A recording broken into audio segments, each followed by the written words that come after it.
Mesdames, Messieurs, bonjour et bienvenue sur notre chaîne YouTube. L'information vous place au sommet du monde. Alors, si vous êtes nouveau, abonnez-vous et cliquez aussi sur la cloche de notification pour ne plus rien manquer. On commence. Gaël Déborah Angamouhi, dont le patronyme signifie en langue banène « celui qui est seul », est vraiment seule actuellement.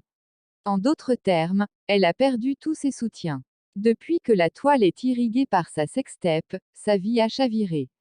Pour échapper aux pressions et surtout à la justice, l'ex-team manager des Lions Indomptables a choisi de se réfugier en Hexagone. D'après un de ses parents, Angamouhi a déshonoré sa famille et déçu ses milliers de fans. Avant de quitter son pays natal, elle aurait dû demander ouvertement pardon. La sextape de Gaël Déborah Angamouhi a détruit en quelques secondes ce qu'elle a mis des années à construire. La promotrice de la première école de football féminin au Cameroun est au cœur d'un gros scandale. Gaël Angamouhi est la benjamine d'une fratrie de 9 enfants. Elle a été détectée à l'âge de 11 ans. Tonnerre Kalara Club Lorema ont bénéficié de ses services. En 2012, Angamouhi a intégré le ZFK Spartak Subotica. Elle a remporté le doublé Coupe Championnat avec ce club. 2 ans plus tard, l'ex-attaquante des Lions a pris le chemin de la Suède pour évoluer à l'Eskilstuna United DFF. À condition que les lois soient respectées au Cameroun, notamment l'article 347 du Code pénal du Camerounais, l'ancienne Lion indomptable doit faire l'objet d'une poursuite pour homosexualité.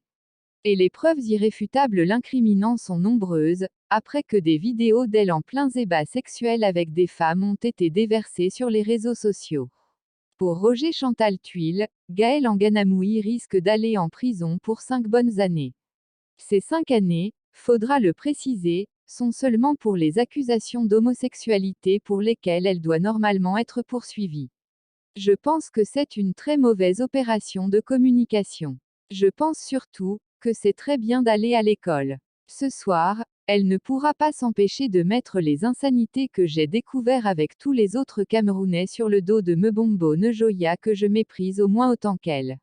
Cependant, ce n'est pas l'actuel président de la FECAFOOT qui se rend coupable de la violation flagrante de l'article 347 du Code pénal du Cameroun qui devrait la condamner à 0,5 ans de prison ferme.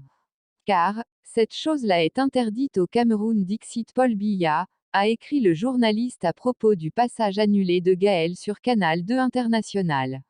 Quelqu'un qui a bien lu son livre de lecture du cours élémentaire aurait gardé le silence en pareille circonstance car l'émission de ce soir peut sinon susciter de nouvelles vidéos, au moins informer même les Camerounais de l'arrière-pays encore ignorants de ses exploits lubriques.